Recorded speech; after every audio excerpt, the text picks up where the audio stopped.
Bismillahirrahmanirrahim. Assalamualaikum warahmatullahi wabarakatuh.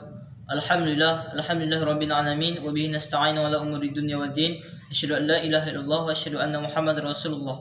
Allahumma shalli ala sayyidina Muhammad wa ala ali sayyidina Muhammad. Puji syukur kita kehadiran Allah Subhanahu wa taala yang mana pada saat hari ini kita masih diberikan berupa nikmat kesehatan sehingga kita bisa melanjutkan aktivitas kita sebagai pelajar ataupun mahasiswa yang mana bisa melanjutkan proses pembelajaran kita meskipun sekarang kita sedang memakai sistem online. Baik di sini yang kami hormati Ibu dosen pembimbing mata kuliah teori administrasi yakni Ibu Wasiah Sufi Esos MSI, yang kami banggakan teman-teman yang ada pada pembelajaran online kali ini.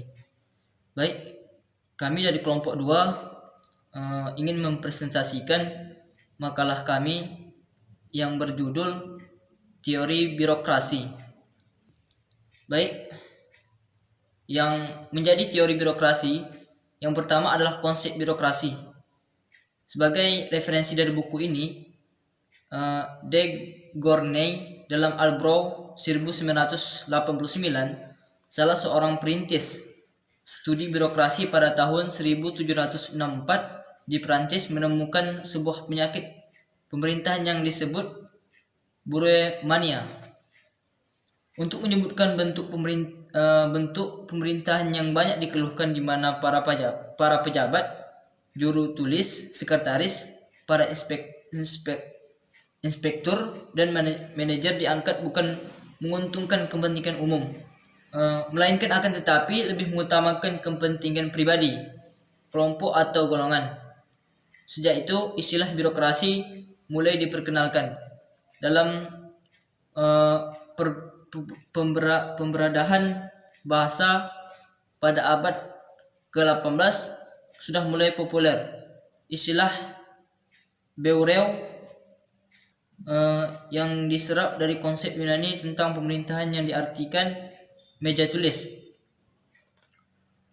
tempat para pejabat bekerja, dan ditambahkan arti aturan Albrow pada tahun 1989. Menjelaskan istilah ini kemudian mengalami transliterasi sebagaimana istilah demokrasi sehingga menjadi birokrasi sosional dan menjadi birokrasi. Kata ini dalam kamus mengartikan sebagai kekuasaan pejabat dalam pemerintahan. Baik, saya lanjut. Di sini ada definisi birokrasi. Weber dalam H.G. Surrey 1987 menyebut definisi birokrasi adalah sebagai suatu daftar atau sejumlah daftar ciri-ciri yang sifatnya penting yang relatif secara hubungannya satu sama lain telah menimbulkan perdebatan. Paling mencolok di antara ciri ialah bidang kompetisi yang jelas batasnya. Weber pada dasarnya mengatakan bahwa efisiensi sebagai norma birokrasi, dan Blau dalam Sina Blea 2006 mengatakan bahwa birokrasi adalah organisasi yang ditunjukkan untuk memaksimumkan efisiensi dalam administrasi. Begitu pula dengan J.B.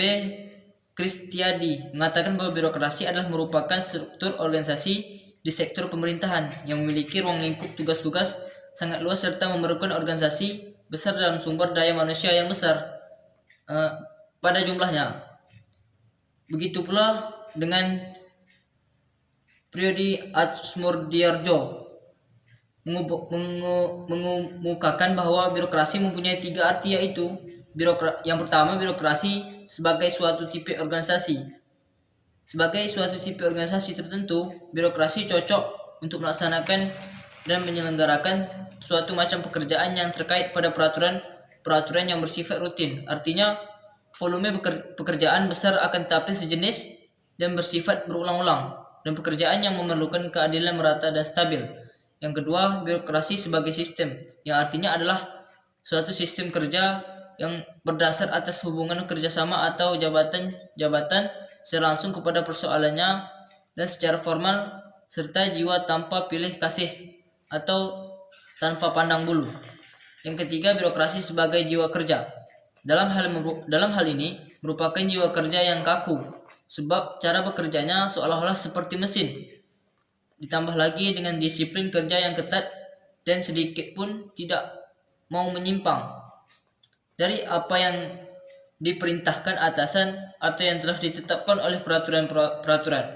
Di sini saya menyimpulkan sedikit berdasarkan definisi birokrasi di atas, maka dapat dikatakan bahwa birokrasi adalah merupakan lembaga pemerintah yang menjalankan tugas pelayanan pemerintahan baik di tingkat pusat maupun di tingkat daerah. Baik, hanya itu yang bisa saya ambil dari referensi dari buku tentang teori konsep birokrasi dan definisi birokrasi. Berdasarkan definisi birokrasi yang disampaikan tadi, maka dapat dikatakan birokrasi merupakan lembaga pemerintah yang menjalankan tugas pelayanan pemerintahan baik di tingkat pusat maupun di tingkat daerah. Kenyataan empirik menunjukkan bahwa konsep birokrasi yang dipergunakan di Indonesia mengalami kendala-kendala yang terdapat pada birokrasi administrasi publik. Pelaksanaan pembangunan berlangsung demikian lamban atau mengalami banyak kegagalan karena para birokrat dan lembaga usaha swasta ataupun masyarakat sendiri masih terjangkiti penyakit inefisiensi yang seharusnya mereka masing-masing memperoleh kebebasan untuk menyembuhkan penyakit tersebut. Hal inilah oleh Foreign Eugene dan Simmons menyebutnya sebagai penyakit bureausis. Oleh karena itu, perlu dilakukan debirokratisasi untuk membebaskan penyakit inefisiensi tersebut. Kartasaputra mengatakan debirokratisasi artinya mengubah dalam artian menyesuaikan. Yang pertama, prosedur yang harusnya ditempuh secara menyulitkan yang melesupkan kegairahan dan kreativitas menjadi prosedur yang memberi kemudahan dan menimbulkan kreativitas. Yang kedua, prosedur high cost atau prosedur low cost. Mantap dan singkat tapi wajar ditempuh. Yang ketiga, prosedur yang bertele-tele menimbulkan stagnansi dalam arus barang, arus jasa, arus dokumen. Dengan dilaksanakan debirokrasi, kendala tersebut dapat disingkirkan sehingga pembangunan dapat cepat terwujud dan dirasakan oleh segenap masyarakat. Yang keempat, prosedur birokrasi yang bertele-tele akan memaku birokratnya di belakang meja tulisnya, sehingga komunikasi menjadi sempit dan laporan yang diterima hanya dari sepihak. Dengan birokratisasi, maka para birokrat akan turun ke bawah untuk melakukan pendekatan dengan masyarakat. Dengan demikian, laporan diperoleh dari dua pihak sehingga pertimbangan mengambil keputusan dapat lebih cepat dan lebih mengenal sasarannya. Selanjutnya, teori birokrasi.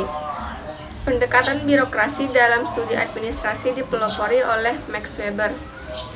Organisasi birokrasi menurut Weber dalam Ali Movies mendasarkan diri pada hubungan kewenangan, menempatkan, mengangkat pegawai dengan menentukan tugas dan kewajiban di mana perintah dilakukan secara tertulis. Ada pengaturan mengenai hubungan kewenangan dan promosi kepegawaian didasarkan atas aturan-aturan tertentu, tetapi tidak ada hubungan dengan prosedur yang berbelit-belit. Penundaan pekerjaan atau ketidakefisienan seperti yang dibayangkan banyak orang dewasa ini sesuai dengan teorinya bahwa dalam legitimasi ialah dasar bagi semua otoritas. Weber memulai dengan mengemukakan 5 keyakinan yang terdapat pada otoritas, yaitu yang pertama, penegakan aturan yang sah dapat ditingkatkan kepatuhan dari para anggota organisasi. Yang kedua, hukum merupakan suatu sistem aturan abstrak yang diterapkan pada kasus tertentu, sedangkan administrasi melayani kepentingan organisasi yang ada dalam batas-batas hukum. Yang ketiga, manusia yang menjalankan otoritas juga mematuhi tatanan impersonal tersebut. Yang keempat, hanya staf yang taat benar-benar mematuhi hukum. Yang kelima, kepatuhan seharusnya tidak kepada personal yang memegang otoritas, melainkan kepada tatanan impersonal yang menjaminnya untuk menduduki jabatan. Assalamualaikum warahmatullahi wabarakatuh. Di sini saya akan menjelaskan tentang proporsi birokrasi. Yang pertama, menurut Weber ada 8 proposi tentang penyusunan sistem legal. Menurut Iswanda Imawan ada 3 proposi birokrasi. Konsep birokrasi ideal ada 7 menurut Weber, kenyataan tak sejalan. Cara meningkatkan efisiensi menurut Weber ada 5. Tidak perlu dibirokratisasi. Menurut G. Krates Pohora, debirokrasi menyelesaikan dengan 4 hal. Kemudian C. Birokrasi Osborne. Osborne diambil dari nama penelitinya yang sangat berperan, yaitu David Osborne. 1. Reinventing Government. Menurut David Osborne dan Ted Gabler tahun 2000 dalam bukunya yang berjudul Reinventing Government, terdapat 10 prinsip yang merupakan komponen paradigma baru birokrasi pemerintah yang memiliki semangat kewirausahaan, yaitu 1. Steering rather than rowing. Pemerintah sebagai katalisator cukup mengendalikan dana dan sumber daya di masyarakat sesuai kepentingan publik. 2. Empower communities to solve their own problems rather than merely deliver service. Organisasi kemasyarakatan seperti koperasi LSM perlu diajak untuk memecahkan permasalahannya sendiri, seperti masalah keamanan, kebersihan, dan lain-lain. 3. Promote and encourage competition rather than monopolies. Dengan adanya persaingan, maka sektor usaha swasta dan pemerintah bersaing dan bekerja secara lebih profesional dan efisien. 4. Be driven by missions rather than the rules. Pemerintah melakukan aktivitas menekankan pada pencapaian daripada menekankan pada peraturan. 5. Result oriented by funding outcomes rather than outputs. Pemerintah hendaknya berorientasi pada kinerja yang baik. 6. Meet the needs of the customers rather those of the bureaucracy. Pemerintah harus mengutamakan kebutuhan masyarakat, bukan kebutuhan birokrat. 7. Concentrate on earning money rather than just spending it. Pemerintah harus tahu cara yang tepat dengan menghasilkan uang untuk organisasinya. 8. Invest in preventing problems rather than curing crises. Pemerintahan yang antisipatif lebih baik mencegah daripada menanggulangi. 9. Decentralize authority rather than build hierarchy. Dari orientasi hierarki menjadi partisipatif. Dengan demikian, organisasi bawahan akan leluasa untuk mengambil inisiatif yang diperlukan. 10. Solve problem by influencing market forces rather than by treating public programs. Pasokan didasarkan terhadap kebutuhan atau permintaan pasar, bukan sebaliknya. Untuk itu, kebijakan harus berdasarkan kebutuhan pasar. Reinventing government bersifat deskriptif, yaitu hanya menguraikan karakteristik pemerintahan yang bersifat wirausaha, tetapi tidak menata strategi untuk mentransformasikan sistem dan organisasi birokratis menjadi sistem dan organisasi yang bersifat wirausaha. 2. Barisning birokrasi. Pembaruan birokrasi, barisning birokrasi, yaitu ada 5 strategi mewirausahakan birokrasi yang dikemukakan oleh Osborne dan Pastrick pada tahun 2000 sebagai berikut. Yang pertama, strategi inti atau sentral strategi, yaitu menata kembali secara jelas mengenai tujuan, peran, dan arah organisasi. Yang kedua, strategi konsekuensi atau konsekuen strategi, yaitu strategi yang mendorong persaingan sehat guna meningkatkan motivasi dan kinerja pegawai melalui penerapan reward and punishment dengan memperhitungkan resiko ekonomi dan pemberian penghargaan. Yang ketiga, strategi pelanggan atau customer strategi, yaitu memusatkan perhatian untuk bertanggung jawab terhadap pelanggan. Yang keempat, strategi kendali atau kontrol strategi, yaitu merubah lokasi dan bentuk kendali di dalam organisasi. Yang kelima, strategi budaya atau cultural strategi, yakni merubah budaya kerja organisasi yang terdiri dari unsur-unsur kebiasaan, emosi, dan psikologi sehingga pandangan masyarakat terhadap organisasi publik berubah. Dalam beberapa tahun terakhir ini, berkembang paradigma baru dalam administrasi publik, antara lain pandangan yang mengarah pada suatu pembaharuan administrasi publik yang difokuskan untuk menghasilkan high quality public goods and service. Pembaruan menurut Osborne dan Pastrick pada tahun 2000 halaman 16 adalah transportasi, sistem, dan organisasi pemerintah secara fundamental guna menciptakan peningkatan dramatis dalam aktivitas, efisiensi, dan kemampuan mereka untuk melakukan inovasi. Selanjutnya, Osborne dan Pastrick menjelaskan bahwa pembaharuan adalah pergantian sistem yang birokratis menjadi sistem yang bersifat wirausaha. Baiklah, di sini saya akan menjelaskan tentang struktur birokrasi. Struktur adalah kerangka organisasi yang merupakan visualisasi dari tugas, fungsi, garis wewenang, dan tanggung jawab, jabatan, dan jumlah pejabat, serta batas-batas formal dalam hal apa organisasi itu beroperasi. Gibson tahun 1997 halaman 9 mengatakan bahwa struktur organisasi adalah pola formal mengelompokkan orang dan pekerjaan. Sedangkan Gordon dalam Ambar Teguh tahun 2003 halaman 47 mengatakan ada 3 bentuk struktur organisasi yang cukup populer dan selama ini dipergunakan dalam organisasi publik, yaitu lini, staf, dan matriks. Sedangkan Mintzberg tahun 1983 menunjukkan 5 tipe struktur yang masing-masing cocok dengan kebutuhan organisasi yang dominan, yaitu sebagai berikut. 1. Struktur sederhana. Struktur ini dapat berlaku untuk organisasi yang baru saja didirikan dengan pola otoritas yang disentralkan dan di tangan manajer atau kelompok kecil pemilik. Struktur sederhana dapat digunakan pada suatu organisasi yang memiliki tingkat kompleksitas dan formalisasi yang rendah, dan otoritasnya terpusat pada seorang eksekutif senior atau dalam suatu instansi terpusat pada pemilik. Sedang yang nomor 2, birokrasi mesin. Struktur ini memiliki sejumlah gambaran organisasi birokrasi yang telah disebutkan sebelumnya dan mengasumsikan karakteristik sistem mekanistis organisasi. Bentuk struktur birokrasi mesin dapat digunakan apabila spesialisasi, formalisasi, dan sentralisasinya tinggi, tetapi lingkungan birokrasi bersifat sederhana dan stabil.